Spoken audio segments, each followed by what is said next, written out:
Hello दोस्तों, स्वागत है आपका हमारे YouTube channel commerce classes by doctor Satish Kumar Shrivastava. दोस्तों, इस समय हम कॉमर्स में आपके इनकम टैक्स के अंतर्गत पढ़ रहे हैं income from salary. Income from salary का काफ़ी कुछ हम लोग पढ़ चुके हैं और उसमें हमने आपको बेसिक सैलरी बताया है। सैलरी में क्या क्या शामिल करते हैं ये बता दिया है। भत्ते आपके पूरे विस्तार से पढ़ा दिए हैं और आज आपको पढ़ाना है एक बहुत ही अच्छा शीर्षक इसका, परक्विजिट्स। परक्विजिट्स मतलब अनुलाभ। परक्विजिट्स क्या है ये थोड़ा सा हम समझ लेते हैं पहले। परक्विजिट्स एक नियोक्ता द्वारा अपने कर्मचारी को वेतन के अतिरिक्त जो अन्य सुविधाएं या सेवाएं प्रदान की जाती हैं उसको अनुलाभ कहते हैं। जैसे उसको जो नगद मिलता है वो वेतन हो गया, मूल वेतन हो गया, बोनस हो गया, कमीशन हो गया। इसके अलावा उसको नगद में भत्ते भी मिलते हैं। भत्ते हमने आपको 3 प्रकार के बताए थे। एक तो fully taxable allowance, partly taxable allowance और एग्जम्प्टेड अलाउंस। ये भी कैसे मिलते हैं? भत्ते भी आपके नगद ही मिलते हैं, कैश में मिलते हैं। परंतु जो परक्विजिट्स हैं, जो अनुलाभ हैं, वो अनुलाभ आपको नगद में नहीं मिलते बल्कि वो सुविधाओं के रूप में या सेवाओं के रूप में मिलते हैं। जैसे नियोक्ता ने अगर अपने कर्मचारी को रहने के लिए मकान दे दिया तो कोई पैसा तो दे नहीं रहा है बल्कि वो आपको रहने के लिए कोई मकान दे रहा है। अब वो मकान नियोक्ता का खुद का हो सकता है या वो किराए में लेकर के अपने कर्मचारी को दे सकता है। इसी प्रकार नियोक्ता ने अपने कर्मचारी को चलने के लिए कोई गाड़ी दे दी, उसको गैस बिजली पानी की सुविधा दे दिया, उसको लोन की सुविधा दे दिया, उसको जो सर्वेंट हैं उनकी सुविधा दे रहा है, कुक की सुविधा दे रहा है, फर्राश की सुविधा दे रहा है, गार्डनर की सुविधा दे रहा है, स्वीपर की सुविधा दे रहा है। तो इस प्रकार से एक नियोक्ता द्वारा अपने कर्मचारी को उसके द्वारा की गई सेवाओं के बदले में मुद्रा के अतिरिक्त जो सुख सुविधाएं जो सुविधाएं या सेवाएं प्रदान की जाती हैं उनको हम अनुलाभ कहते हैं। इसकी एक बहुत शॉर्ट में परिभाषा है। नियोक्ता द्वारा अपने कर्मचारी को वेतन के अतिरिक्त जो अन्य सुविधाएं व सेवाएं प्रदान की जाती हैं उनको हम क्या कहते हैं? उनको अनुलाभ कहते हैं। देखिए, अनुलाभ कभी भी मुद्रा के रूप में नहीं दिया जाता, पैसे के रूप में नहीं दिया जाता, रुपए के रूप में नहीं दिया जाता, बल्कि कैसे दिया जाएगा? ये सुविधाओं के रूप में दिया जाएगा या सेवाओं के रूप में दिया जाएगा।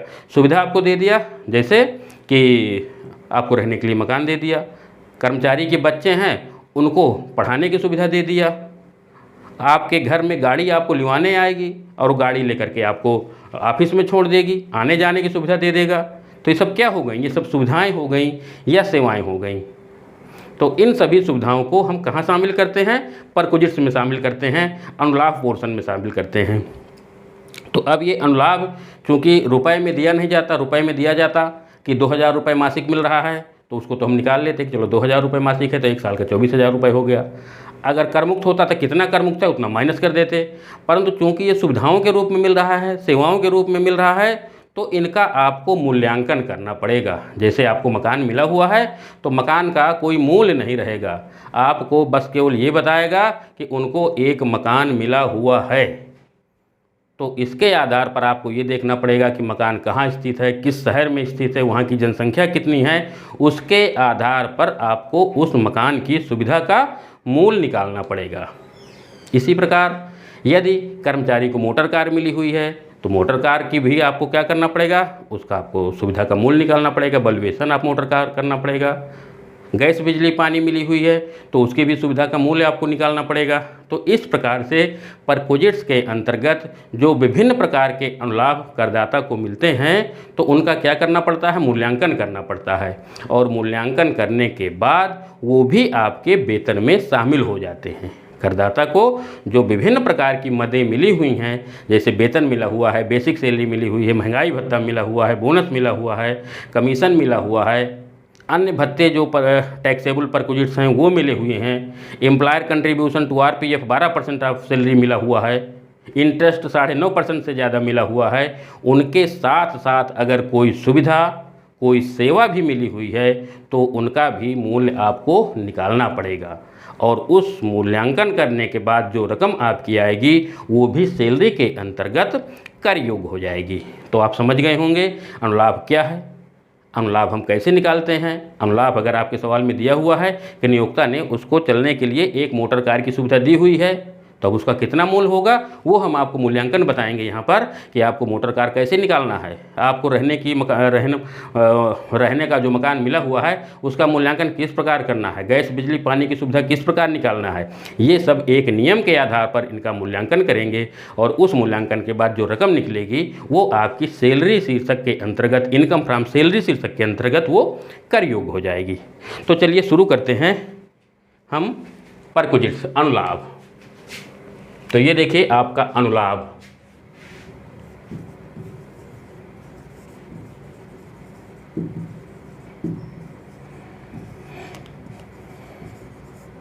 अनुलाभ, परक्विजिट्स का मतलब अनुलाभ।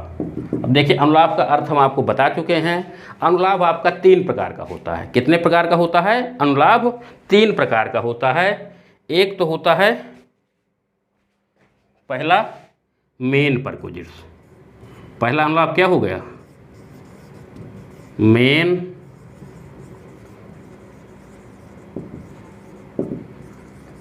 परक्विजिट्स। इसको हम कहते हैं मुख्य अनुलाभ। इसको हम क्या कहते हैं? मुख्य अनुलाभ। देखिए मुख्य अनुलाभ वह अनुलाभ होते हैं जो प्रत्येक कर्मचारी की दशा में कर योग्य होते हैं। मुख्य अनुलाभ वो अनुलाभ होते हैं जो प्रत्येक कर्मचारी की दशा में कर योग्य होते हैं। इनकी कोई भी रकम कर मुक्त नहीं होती है। अगर दिया हुआ है कि रेंट फ्री हाउस या मकान, रहने के मकान की सुविधा का मूल्य, तो प्रत्येक प्रकार के कर्मचारी के लिए कर योग्य हो जाएगा, चाहे वो विशिष्ट कर्मचारी हो, चाहे विशिष्ट कर्मचारी न हो, चाहे जिस प्रकार का कर्मचारी हो, चाहे जिस प्रकार का करदाता हो। कौन सा अनुलाभ? मेन परक्विजिट्स, जिसको हम कहते हैं मुख्य अनुलाभ। तो हमने भी आपको बताया कि अनुलाभ कितने प्रकार के होते हैं? 3 प्रकार के होते हैं। पहला तो आपका हो गया मेन परक्विजिट्स और दूसरा है स्पेशल परक्विजिट्स। दूसरा जो अनुलाभ है उसको क्या कहेंगे? विशिष्ट अनुलाभ,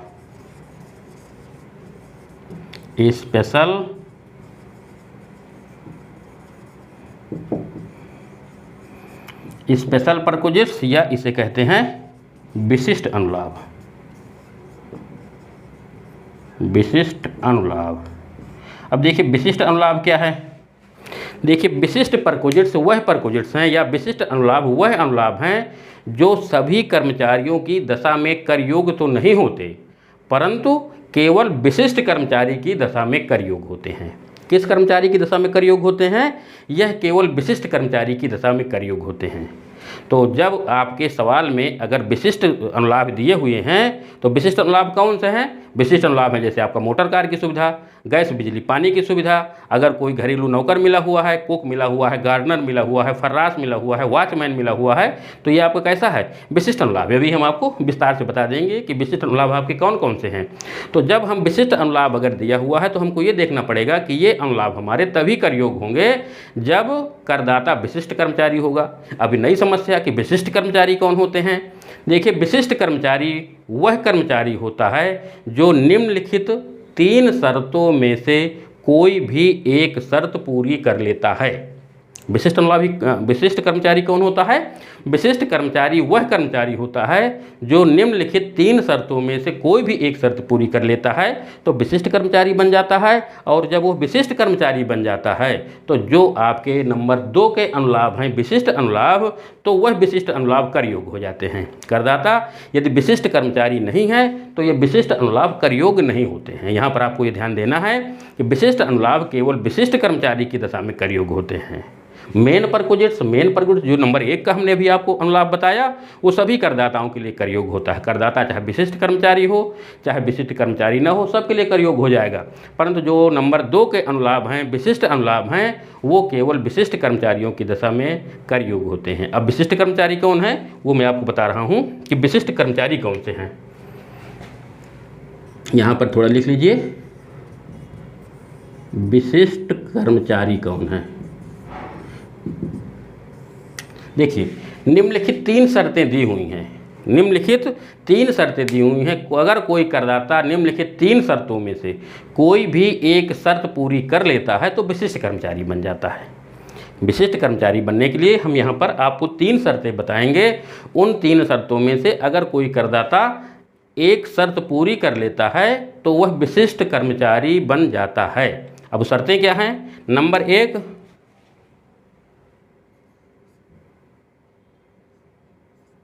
नियोक्ता कंपनी का संचालक हो।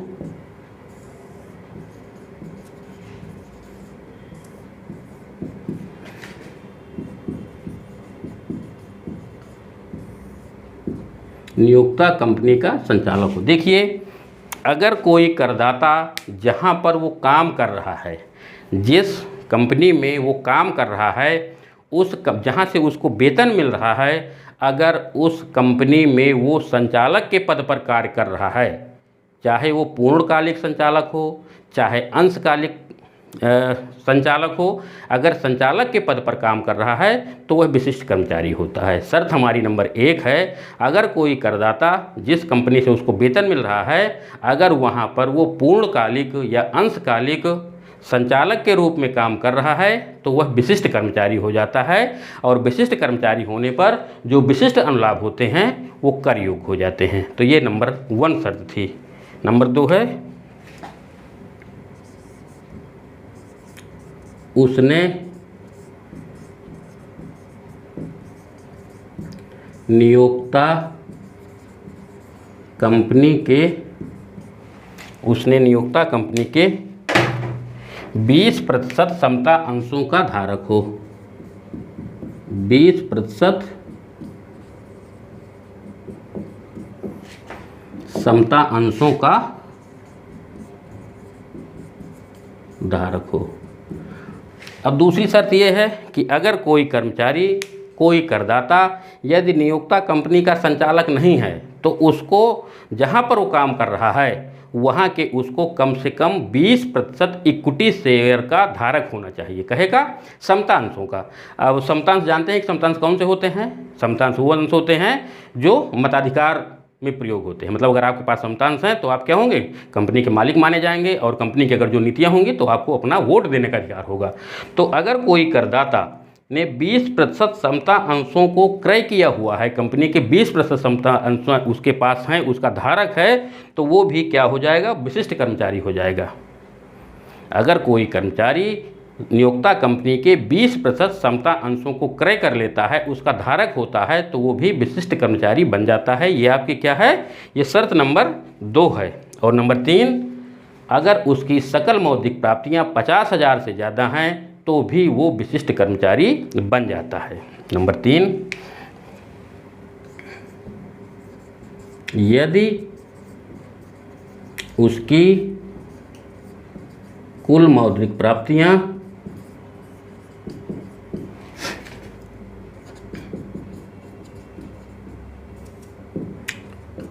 50,000 से अधिक हों। यदि कोई करदाता उपर्युक्त दोनों शर्तों को पूरा नहीं करता है तो उसको तीसरी शर्त पूरी करनी चाहिए। और तीसरी शर्त क्या है? तीसरी शर्त ये है कि उसकी सकल मौद्रिक प्राप्तियां 50,000 से ज़्यादा होनी चाहिए। माने उसको जो मुद्रा में भुगतान हो रहा है, उसको जो मुद्रा में भुगतान हो रहा है वो 50,000 का होना चाहिए। जैसे उसको बेसिक सैलरी मिल रही है, उसको महंगाई भत्ता मिल रहा है, इसके साथ साथ उसको कमीशन मिल रहा है, उसको बोनस मिल रहा है, उसको टैक्सेबल अलाउंसेज मिल रहे हैं।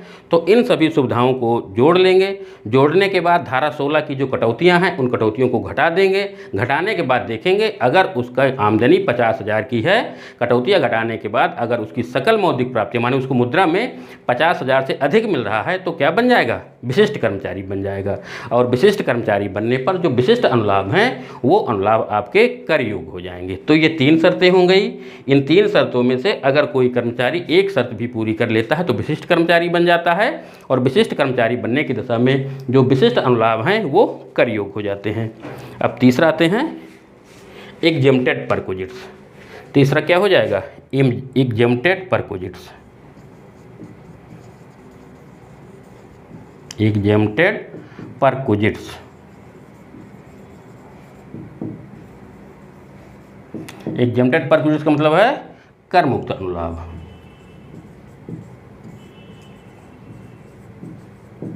कर मुक्त अनुलाभ। देखिए, कुछ अनुलाभ ऐसे होते हैं, कुछ परक्विजिट्स ऐसे होते हैं जो प्रत्येक कर्मचारी की दशा में कर मुक्त होते हैं। चाहे करदाता विशिष्ट कर्मचारी हो चाहे विशिष्ट कर्मचारी न हो, वो सभी की दशाओं में कर मुक्त होते हैं। तो वो भी आपके बता देंगे हम आपको। तो यहाँ पर हमने आपको बताया कि एक करदाता को जो अनुलाभ मिलता है, जो अपने नियोक्ता से सेवाएं या सुविधाएं मिलती हैं, वो 3 प्रकार की होती हैं। एक तो टैक्सेबल परक्विजिट्स, जिनको हम कहते हैं मेन परक्विजिट्स। दूसरा है स्पेशल परक्विजिट्स, जो केवल विशिष्ट कर्मचारी की दशा में कर योग होते हैं। और तीसरा है एग्जेम्प्टेड परक्विजिट्स, जो प्रत्येक कर्मचारी की दशा में कर योग होते हैं। अब हम आपको विस्तार से पढ़ाएंगे। पहले नंबर 1 का जो परक्विजिट्स है वो होता है मेन परक्विजिट्स, जिसको हम कहते हैं टैक्सेबल परक्विजिट्स, जो प्रत्येक करदाता की दशा में कर योग होता है, तो उसको हम कहेंगे मेन परक्विजिट्स। अब उसमें आते हैं, तो सबसे पहले नंबर 1 मेन परक्विजिट्स देखते हैं।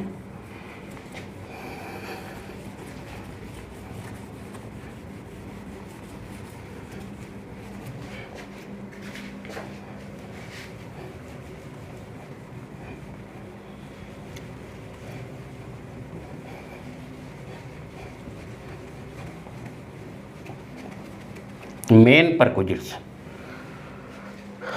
तो ये अनुलाभ का जो पहला भाग है मेन परक्विजिट्स, ये हम यहाँ आते हैं। Perquisites number A, main perquisites या taxable perquisites for all employee, ऐसा अनुलाभ जो प्रत्येक कर्मचारी की दशा में कर योग होता है। मुख्य अनुलाभ या सभी कर्मचारियों के लिए कर योग अनुलाभ।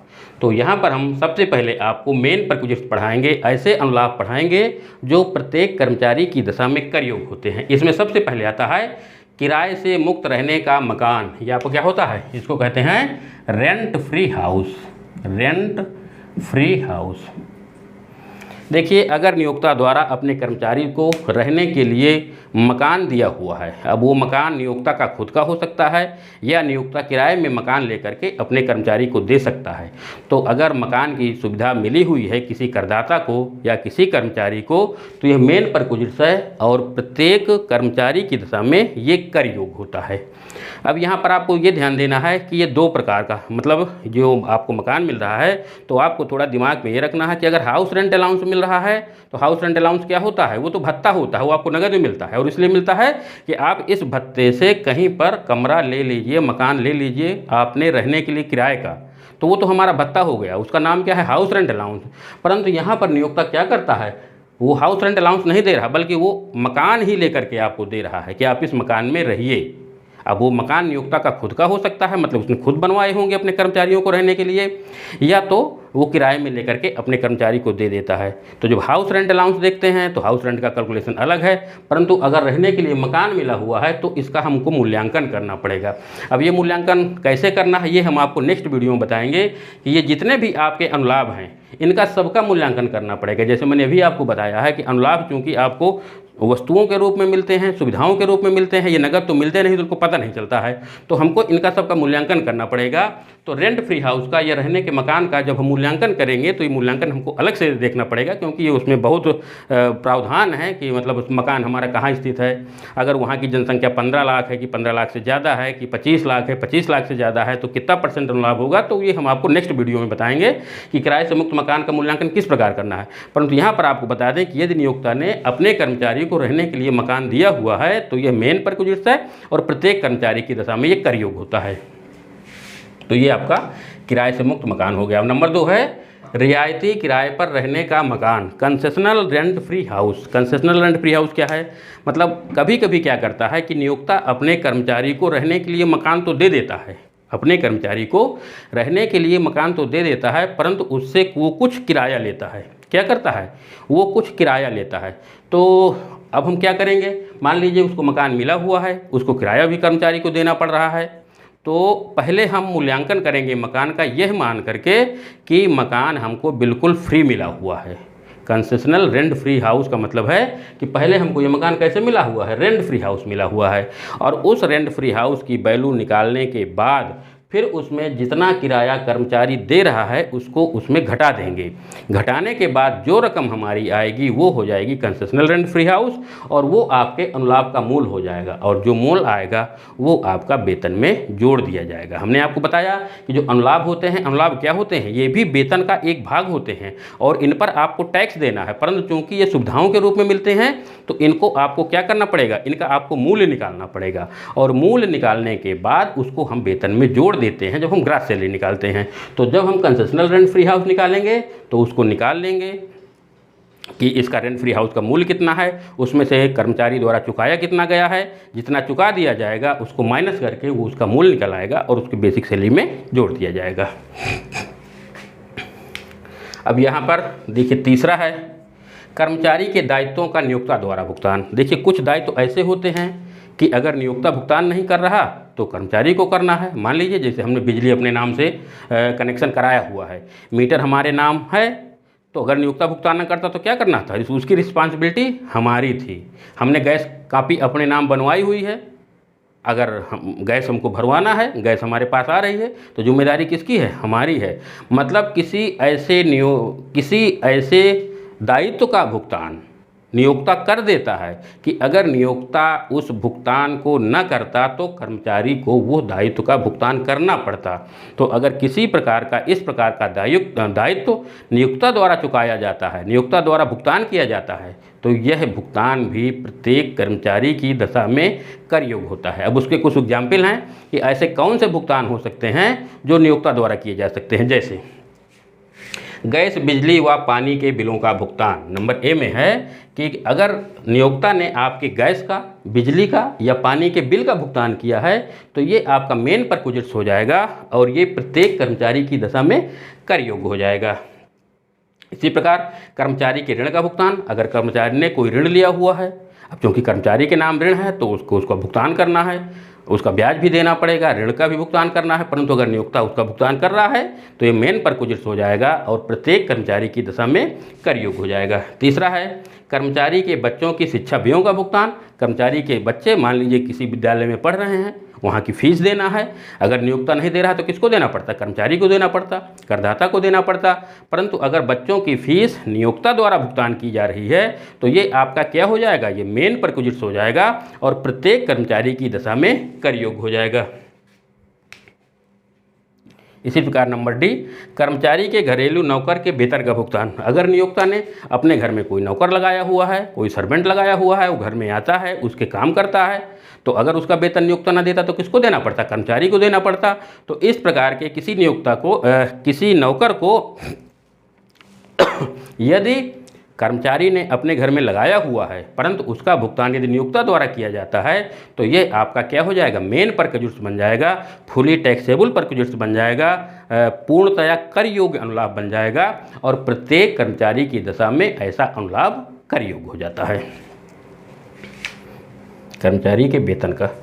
अब अगला है कर्मचारी के वेतन पर आयकर का भुगतान। देखिए कर्मचारी जो इनकम कमा रहा है, जो वेतन कमा रहा है, उस पर उसको इनकम टैक्स देना है। इनकम टैक्स देने का दायित्व किसका है, कर्मचारी का है। परंतु अगर उस इनकम टैक्स का भुगतान नियोक्ता अपनी तरफ से कर देता है, अगर उसका भुगतान नियोक्ता अपनी तरफ से कर देता है तो ये भी क्या हो जाएगा, मेन परक्विजिट्स बन जाएगा। और जब मेन परक्विजिट्स बन जाएगा तो प्रत्येक कर्मचारी की दशा में उसकी पूरी रकम कर योग्य हो जाएगी। जो इनकम टैक्स कर्मचारी का नियोक्ता ने भुगतान किया है वो पूरी रकम आपकी मेन परक्विजिट्स बन जाएगी और प्रत्येक कर्मचारी की दशा में वो कर योग्य हो जाएगा।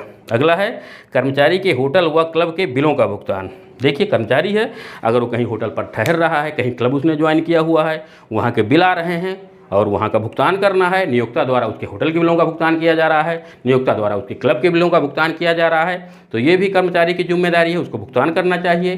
परंतु नियोक्ता द्वारा भुगतान किया जा रहा है तो क्या हो जाएगा, ये मेन परक्विजिट्स हो जाएगा और प्रत्येक कर्मचारी की दशा में ये कर योग्य हो जाएगा। अगला है कर्मचारी के जीवन बीमा प्रीमियम का भुगतान। अगर कर्मचारी ने अपने जीवन बीमा प्रीमियम कराया हुआ है, अपनी पत्नी का कराया हुआ है, अपने बच्चों का कराया हुआ है, उसका हर वर्ष प्रीमियम जमा करना है, अगर प्रीमियम का भुगतान नियोक्ता द्वारा किया जा रहा है तो ये भी आपका मेन परक्विजिट्स बन जाएगा और प्रत्येक कर्मचारी की दशा में ये अनुलाभ पूर्णतया कर योग्य हो जाएगा। कर्मचारी के कानूनी व्ययों का भुगतान। अब देखिए मान लीजिए तमाम कानूनी व्यय होते हैं, अगर कानूनी व्ययों का भुगतान नहीं किया जा रहा है तो कर्मचारी फंस सकता है। उसको बचाने के लिए यदि नियोक्ता द्वारा वकील किया जा रहा है, कानूनी व्यय किए जा रहे हैं, स्टाम्प पर या अन्य वस्तुओं पर व्यय किया जा रहा है। तो इस प्रकार से अगर नियोक्ता द्वारा कोई कर्मचारी के व्ययों का या कानूनी व्ययों का भुगतान किया जा रहा है तो वो भी पूर्णतया कर योग्य होता है और वो भी आपका मेन प्रोड्यूस हो जाएगा और पूर्णतया कर योग्य हो जाएगा। तो ये तो आपके ऐसे दायित्व थे जो कर्मचारी को करना चाहिए परंतु नियोक्ता द्वारा किए जाते हैं। ये कुछ ऐसे दायित्व हैं जिनका भुगतान किसको करना चाहिए, ये करना चाहिए नियोक्ता कर्मचारी को, परंतु ये भुगतान हो रहे हैं नियोक्ता के द्वारा। तो ये भुगतान आपके मेन परक्विजिट्स के अंतर्गत हो जाएंगे और ये पूर्णतया कर योग्य हो जाएंगे। इनको करना किसको चाहिए, कर्मचारी के दायित्व हैं, कर्मचारी को करना चाहिए, परंतु अगर नियोक्ता द्वारा इनका भुगतान किया जाता है तो इनकी पूरी रकम कर योग्य हो जाती है। अब अगला है नंबर 4 में, नियोक्ता द्वारा करदाता को प्रत्यक्ष या अप्रत्यक्ष रूप से आवंटित कोई विशिष्ट प्रतिभूति व स्वेट क्षमता अंशों का भुगतान। अगर नियोक्ता अपने कर्मचारी को प्रत्यक्ष या अप्रत्यक्ष रूप से अगर कोई विशिष्ट प्रतिभूति है या स्वेट क्षमता अंश हैं तो उनको अगर दे रहा है, ट्रांसफ़र कर रहा है या आवंटित कर रहा है तो ये भी प्रत्येक कर्मचारी की दशा में कर योग्य होते हैं और ये मेन परक्विजिट्स हो जाएंगे और ये कर योग्य हो जाएंगे। इसके बाद नियोक्ता द्वारा करदाता के लिए नंबर 4 में आता है, नियोक्ता द्वारा करदाता के लिए किसी सुपर एन्वेशन निधि में 1.5 लाख से अधिक का अंशदान। आप देखते हैं हमने प्रोविडेंट आपको अभी आगे पढ़ाएंगे, थोड़ा बताया भी था कि अनेकों प्रकार की निधियाँ होती हैं जिनमें कर्मचारी अपने वेतन का हिस्सा काटता जाता है। इसी प्रकार से ये है एक सुपर एन्वेशन फंड है। इस सुपर एन्वेशन फंड में यदि नियोक्ता ने 1.5 लाख से अधिक जमा करा दिया है कर्मचारी के नाम से या कर्मचारी के सुपर एन्वेशन निधि में 1.5 लाख से अधिक का अंशदान परता है तो ये भी आपका मेन परक्विजिट्स हो जाएगा और वो भी प्रत्येक कर्मचारी की दशा में कर योग्य हो जाता है। अगला है किसी सीमांत लाभ या सुख सुविधा का मूल। ये कुछ और सुविधाएं हैं जिनका मूल भी मेन परक्विजिट्स के अंतर्गत कर योग्य होता है। अब ये क्या है, जैसे ब्याज रहित या रियायती ब्याज पर ऋण। अगर मान लीजिए कोई ऋण है, नियोक्ता ने दे दिया, बिना ब्याज का दे दिया, या कुछ रियायत कर रहा है कि हम आपको जो बैंक का लोन है उससे भी कम लोन पर आप हमसे ब्याज मतलब ऋण ले लीजिए। तो अगर इस प्रकार का कोई ऋण नियोक्ता द्वारा कर्मचारी को दिया जाता है तो ये भी आपका क्या है, मेन परक्विजिट्स हो जाएगा और प्रत्येक कर्मचारी की दशा में कर योग्य हो जाएगा। यात्रा व अन्य व्ययों की प्रतिपूर्ति। अगर कर्मचारी या उसके परिवार का कोई सदस्य कहीं घूमने जाता है, उसके यात्रा या अन्य व्ययों पर तमाम खर्चे होते हैं, उनको यदि नियोक्ता द्वारा भुगतान किया जाता है तो वो भी आपके कर योग्य हो जाएंगे। मुफ्त भोजन व अल्कोहल रहित रेत पदार्थों का मूल। कभी कभी क्या होता है कि नियोक्ता द्वारा कर्मचारी को सुविधा दे दी जाती है कि आप कार्यस्थल पर जब काम के लिए आओगे तो वहाँ भोजन की सुविधा मिल जाएगी, कैंटीन लगी बनी हुई है तो वहाँ पर आप भोजन की सुविधा आपको है। तो यदि कर्मचारी द्वारा भोजन वहाँ पर किया जा रहा है या अल्कोहल रहित पेय पदार्थ उसके द्वारा लिए जा रहे हैं तो अगर भोजन का मूल्य 50 रुपये से अधिक है तो कर योग्य हो जाएगा और 50 रुपये तक कर मुक्त होता है। अगर भोजन का मूल्य एक बार के भोजन का मूल्य 50 रुपये तक कर मुक्त होता है और 50 रुपये से भोजन का मूल्य यदि ज़्यादा है तो क्या हो जाएगा, वो आपका मेन परक्विजिट्स हो जाएगा और प्रत्येक कर्मचारी की दशा में कर योग्य हो जाएगा। इसी के बाद चौथा है नियोक्ता द्वारा दिए गए क्रेडिट कार्ड पर व्यय। अगर नियोक्ता ने अपना क्रेडिट कार्ड दे दिया कर्मचारी को कि आपको कहीं जाना है, हमारा क्रेडिट कार्ड लीजिए, आप इसका यूज कर लीजिए। अगर कर्मचारी द्वारा उसके क्रेडिट कार्ड पर कुछ खरीदारी की जाती है, कुछ व्यय किया जाता है तो वो भी मेन परक्विजिट्स बन जाएगा और प्रत्येक कर्मचारी की दशा में कर योग्य हो जाएगा। और लास्ट है किसी चल संपत्ति का कर्मचारी को हस्तांतरण। अगर कोई चल संपत्ति है, अगर कोई चल संपत्ति नियोक्ता द्वारा अपने कर्मचारी को दे दी जाती है कि आप इसका यूज करिए, तो अगर इस प्रकार का हस्तांतरण कर दिया जाता है तो वो भी आपका क्या हो जाएगा, मेन परक्विजिट्स हो जाएगा और प्रत्येक कर्मचारी की दशा में कर योग्य हो जाएगा। तो ये आपके कुछ मेन परक्विजिट्स है जो हमने आपको विस्तार से बता दिए हैं। क्योंकि ये सब सुविधाओं के रूप में मिलते हैं तो इनका हमको मूल्यांकन करना पड़ेगा।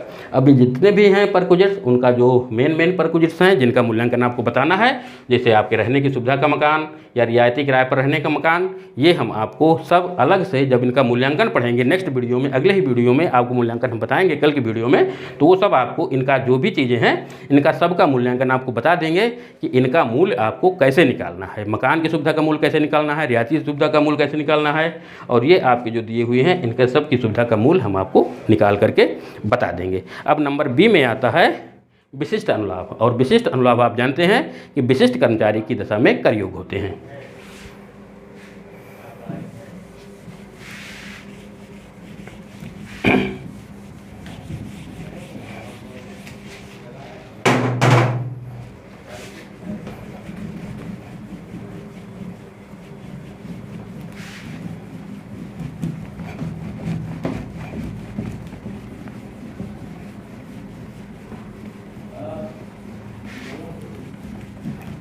देखिए विशिष्ट अनुलाभ आपके ज़्यादा नहीं हैं, विशिष्ट अनुलाभ कम ही हैं और वो केवल आपको विशिष्ट कर्मचारी की दशा में ही वो अनुलाभ कर योग होते हैं। करदाता यदि विशिष्ट कर्मचारी नहीं है तो फिर वो अनुलाभ आपके कर मुक्त हो जाएंगे।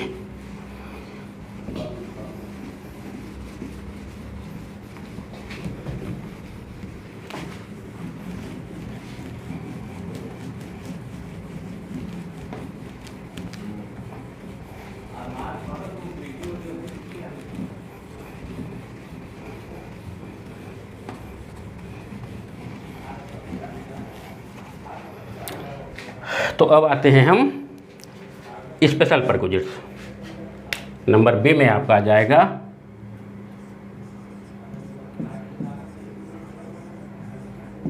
स्पेशल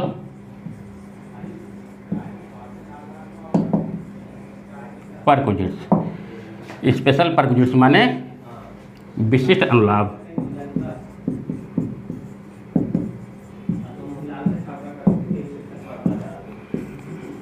विशिष्ट अनुलाभ आप जानते हैं कि विशिष्ट अनुलाभ केवल विशिष्ट कर्मचारी की दशा में ही कर योग होते हैं। करदाता यदि विशिष्ट कर्मचारी है तो ये अनुलाभ आपके कर योग होंगे। अगर करदाता विशिष्ट कर्मचारी नहीं है तो ये अनुलाभ आपके कर योग नहीं होंगे। हमने आपको बताया था विशिष्ट कर्मचारी की 3 शर्तें हैं। उन 3 शर्तों में से अगर कोई करदाता एक भी शर्त पूरी कर लेता है तो वह विशिष्ट कर्मचारी बन जाता है।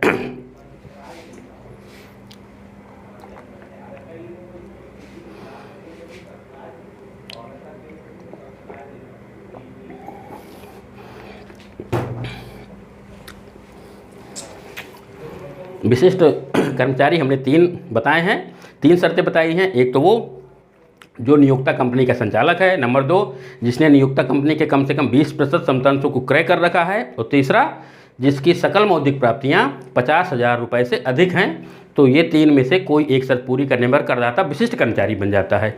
और विशिष्ट कर्मचारी की दशा में जो हम अब आपको अनुलाभ बता रहे हैं वो कर योग होते हैं। नंबर 1 फैसिलिटी ऑफ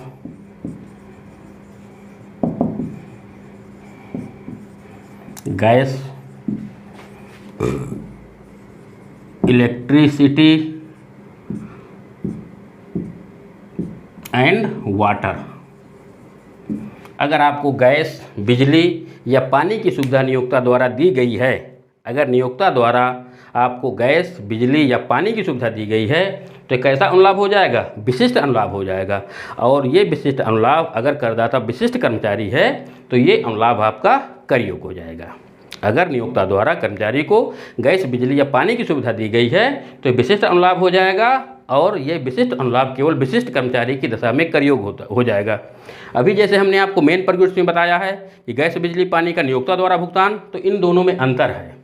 यदि गैस, बिजली, पानी नियोक्ता के नाम से कनेक्शन है, उनका भुगतान नियोक्ता द्वारा किया जाता है, तो यह मेन परक्विजिट्स होगा। माने नियोक्ता ने अपने नाम से मीटर लगवाया हुआ है, अपने नाम से गैस की कॉपी बनवाई हुई है, अपने नाम से उसने पानी के बिल लिए हुए हैं, इनका भुगतान यदि नियोक्ता द्वारा किया जाता है तो मेन परक्विजिट्स हो जाएंगे। परंतु अगर नियोक्ता की तरफ से सुविधाएँ दी गई हैं कि लीजिए हम आपको गैस भिजवाए दे रहे हैं, हम अपनी तरफ से आपको बिजली की व्यवस्था किए दे रहे हैं और उसके बिल नियोक्ता द्वारा दिए जा रहे हैं, कनेक्शन नियोक्ता के नाम हो गया है, गैस सिलेंडर कर्मचारी के पास आ जाते हैं और वो नाम सब नियोक्ता के हैं, मतलब अगर ये सुविधाएं नियोक्ता की तरफ से दी जाती हैं तब तो ये विशिष्ट अनुलाभ हो जाएंगे।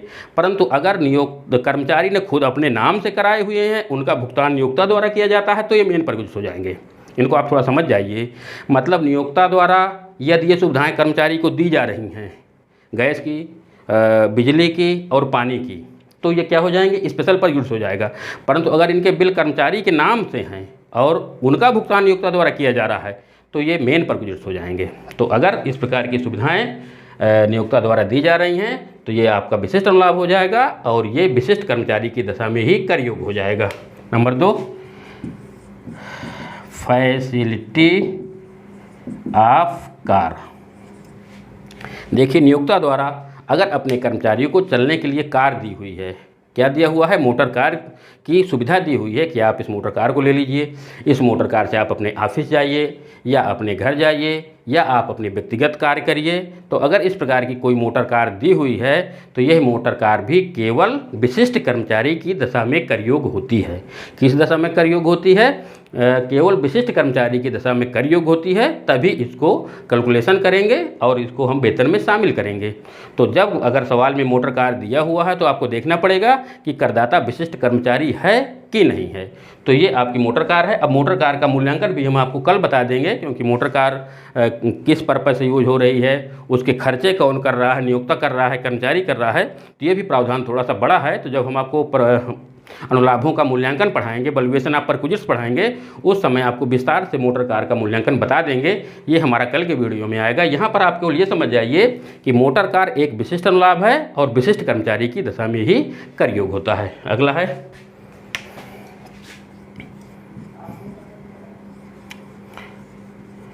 Facility of gardener, watchman, sweeper और सर्वेंट।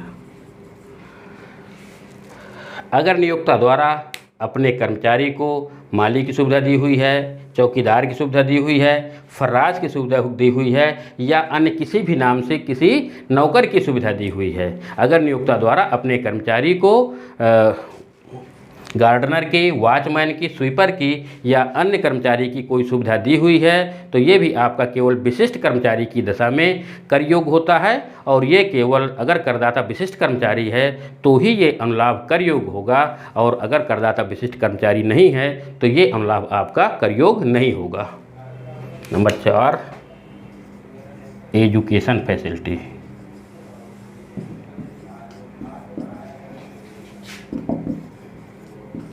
देखिए, अगर नियोक्ता ने अपने कर्मचारी के बच्चों को पढ़ाने के लिए सुविधा प्रदान की हुई है। अब कर्मचारी के बच्चों को पढ़ाने के लिए नियोक्ता क्या कर सकता है? नियोक्ता या तो अपने खुद के विद्यालय खोल सकता है, जैसे देखते हैं रेलवे वालों ने अपने खुद के विद्यालय खोल रखे हैं। इसी प्रकार मिलिट्री वालों के भी अपने खुद के विद्यालय हैं जहां पर उनके कर्मचारी के बच्चे पढ़ते हैं।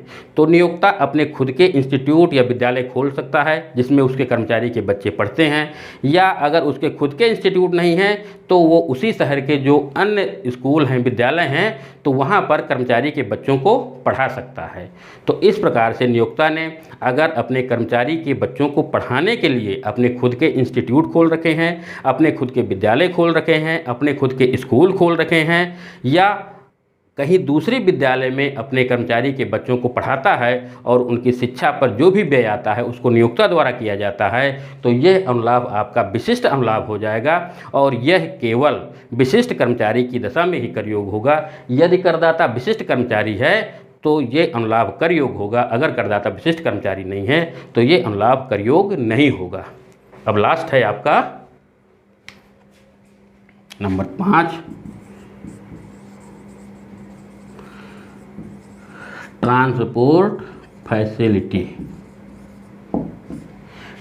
ट्रांसपोर्ट फैसिलिटी क्या है? देखिए, जो यातायात के व्यवसाय में जो संस्थाएं लगी हुई हैं, जैसे रेलवे विभाग हो गया, आपका रोडवेज हो गया, तो जो ये संस्थाएं होती हैं जो परिवहन के काम में लगी हैं, तो क्या करते हैं? अपने कर्मचारियों को फ्री ले जाने का काम करते हैं। जैसे रेलवे वाला है तो रेलवे में अगर कोई व्यक्ति काम कर रहा है तो रेलवे में कहीं पर भी जा सकता है, या वो परिवार का कोई भी सदस्य जाता है तो उसको क्या मिल जाता है? पास मिल जाता है।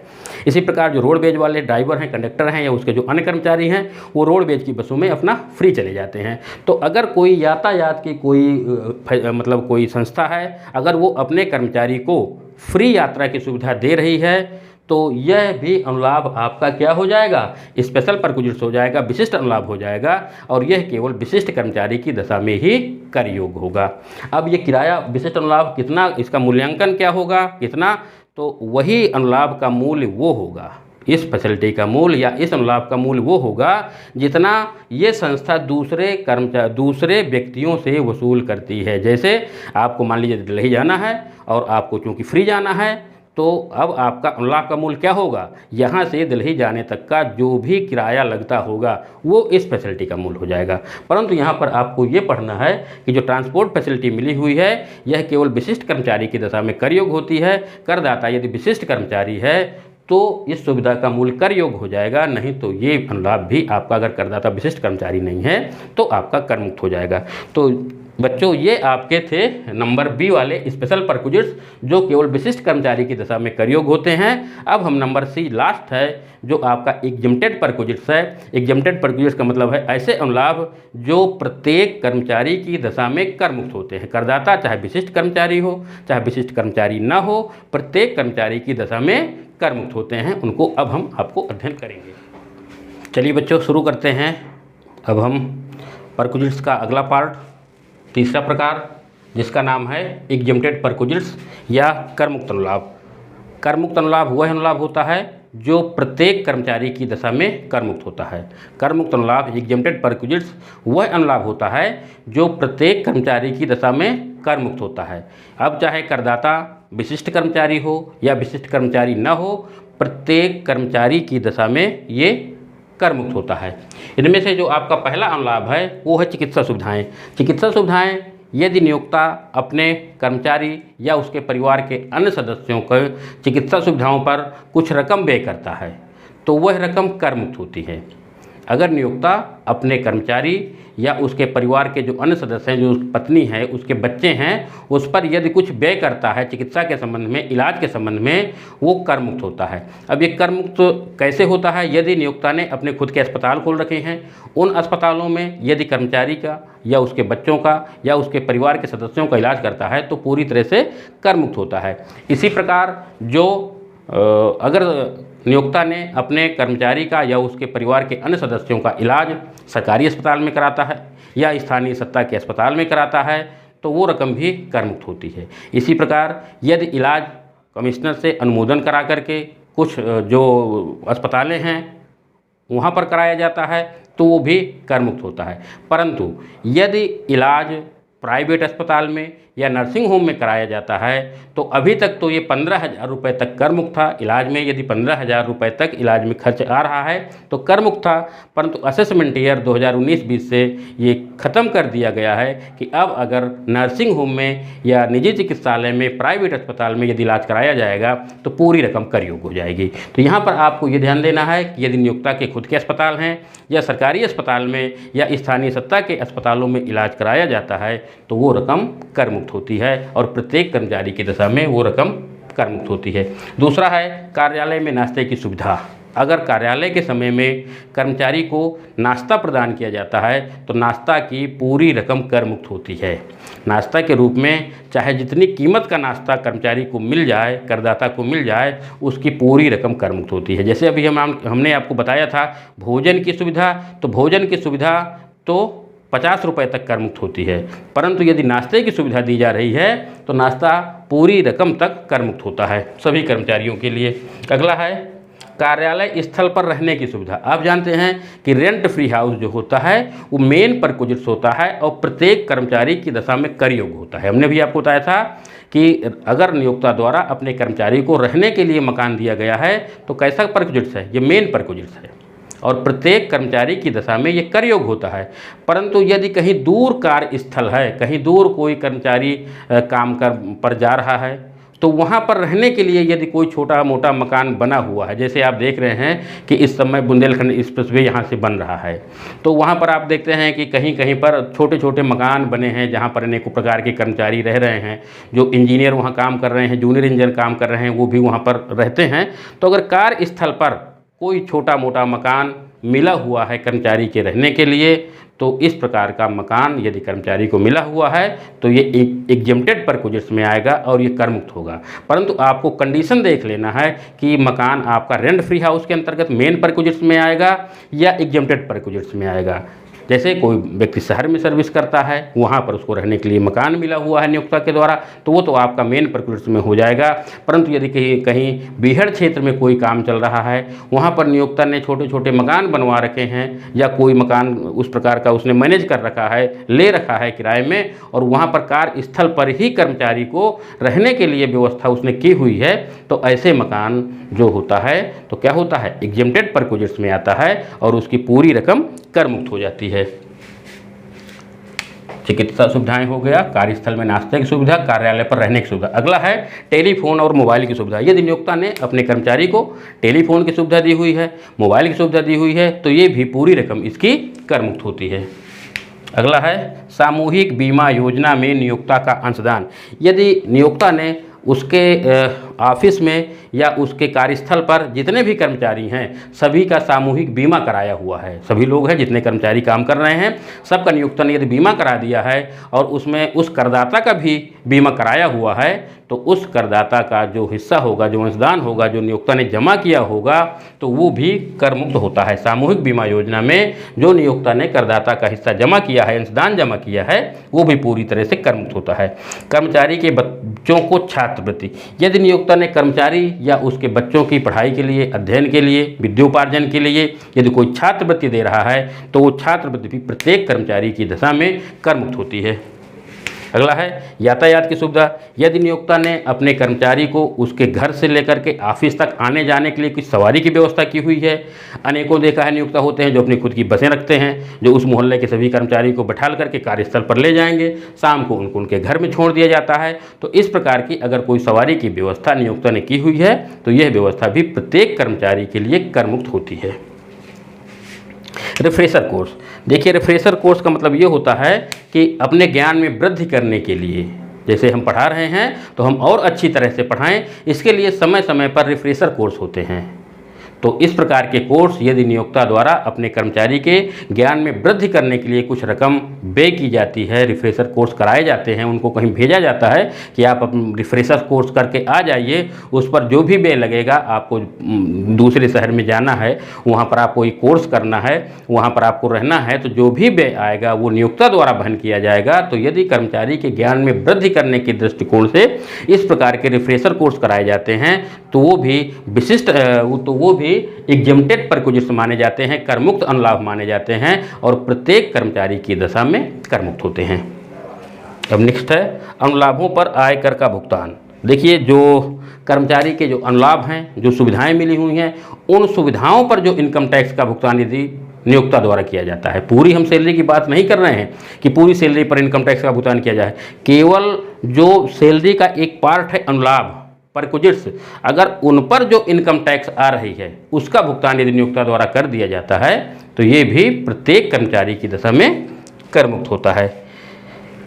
विदेश गए सरकारी कर्मचारियों को अनुलाभ। अगर कोई कर्मचारी विदेश गया हुआ है, अगर कोई सरकारी कर्मचारी विदेश गया हुआ है और वहाँ पर उसको कुछ अनुलाभ मिल रहे हैं, तो इस प्रकार के अगर अनुलाभ विदेश में मिले हुए हैं, तो ये भी प्रत्येक कर्मचारी की दशा में कर मुक्त होते हैं।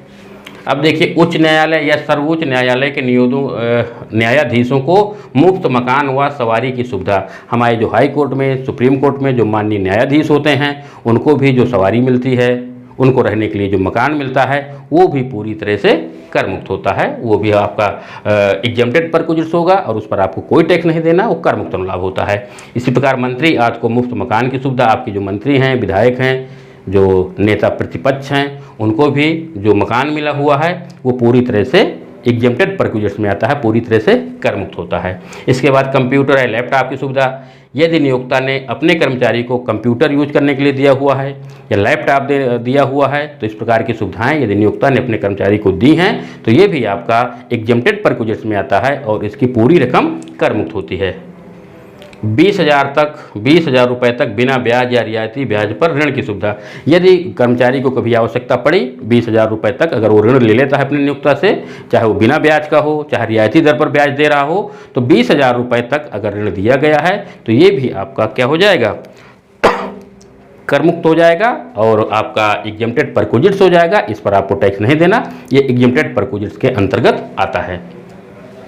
किसी चल संपत्ति को 10 वर्ष काम लेने के पश्चात बिना प्रतिफल कर्मचारी को हस्तांतरण करना, परंतु कंप्यूटर, इलेक्ट्रॉनिक वस्तुएं व कार शामिल नहीं है। देखिए, अगर नियोक्ता के पास कोई ऐसी संपत्ति है, ऐसी कोई चल संपत्ति है जो 10 साल तक नियोक्ता ने उसका यूज किया है, उस संस्था में, उस व्यवसाय में, उस ऑफिस में 10 साल तक अगर कोई चल संपत्ति है वो काम कर चुकी है, 10 साल के बाद अगर नियोक्ता बिना कोई प्रतिफल लिए हुए, बिना कुछ पैसा लिए हुए अपने कर्मचारी को दे देता है, तो ये भी आपका एग्जेम्प्टेड परक्विजिट्स हो जाएगा और इस पर आपको कुछ भी टैक्स नहीं देना है, ये कर मुक्त अनुलाभ हो जाएगा।